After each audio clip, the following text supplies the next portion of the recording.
Le premier s'appelle Buée de tout.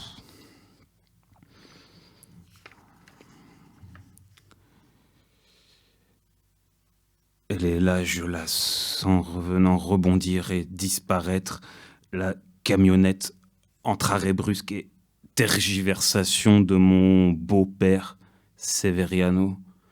Je l'entends s'enrhumer à la pointe endormie de mes 10 doigts, bruyamment hoqueter, puis la revois lancer depuis Querétaro vers Aguascalientes, comme nos vies ont été lancées un jour.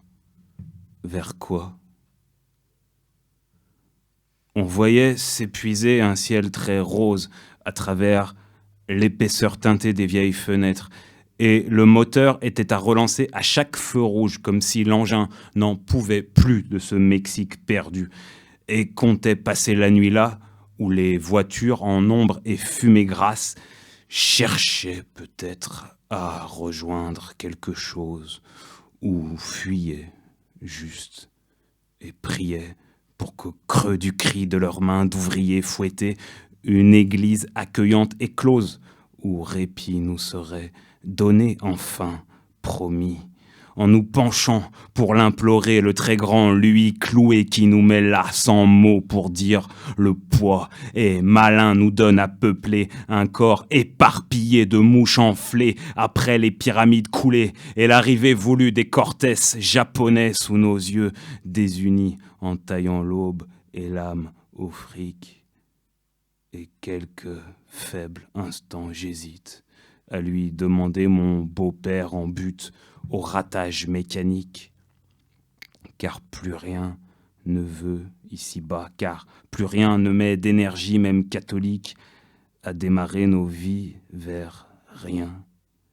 Et ce peu que nous serons peu de jours est à flotter à la buée de tout, violenté par l'échappement noirâtre, arrivé à nos ventres anxieux dans tintamarre presque inaudible de rives happées puis disparues, recrachées dans l'instant par la gorge imprécise et rauque d'un grand nulle part appelé.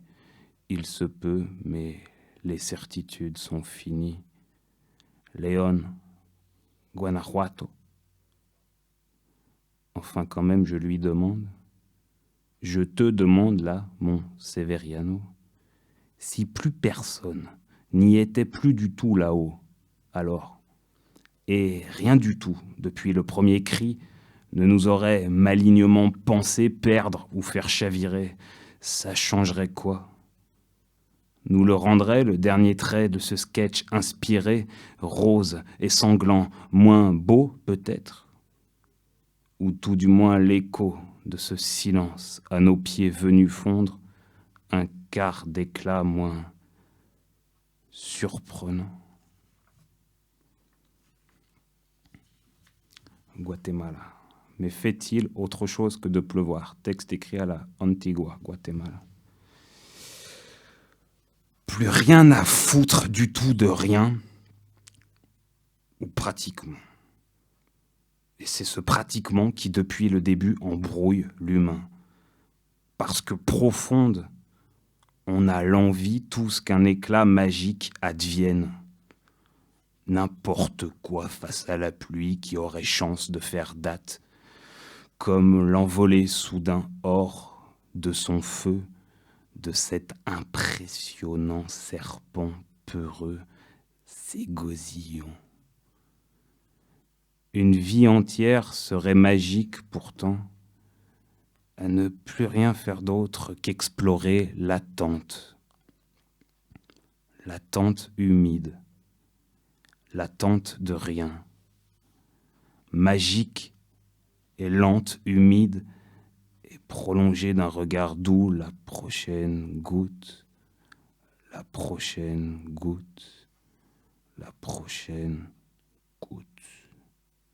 Une vie entière est étendue à nos côtés après l'amour. Nous partageons le même silence. Étendue là, une vie entière est attristée à ne plus rien faire d'autre, passer jamais que lentement regarder fuir. Plus loin, partir, couler, regarder fuir, happer plus loin toujours, par la longueur inadmissible d'un même plan fixe.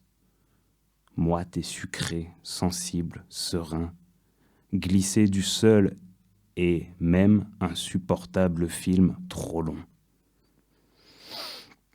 Une vie lente et rouge est achevée à nos côtés, après l'amour, entièrement ratée, oui, il me semble bien, et magnifique. Rien passé à jamais que ça, rien plus que ça, que prolongé d'un regard doux. La prochaine goutte, la prochaine goutte, la prochaine goutte, la prochaine goutte. Semblable, celle-ci exactement, à celle qui tout à l'heure, 1 heure ou deux de ça, ou à peu près, m'a tendrement léché la nuque. Semblable, celle-ci exactement, à toutes les autres au long du jour, qui n'ont rien fait d'autre que rien dire. Semblable, celle-ci exactement, à cette immensité magique ouverte soudain, à l'océan rouge et grotesque de tout ce que moi, là, sous cette pluie interminable, 8 heures durant, si vous saviez, je n'ai alors, mais plus du tout, envie de dire.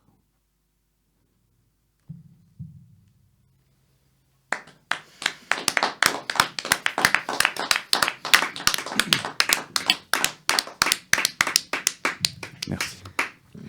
Merci à toi, Laurent.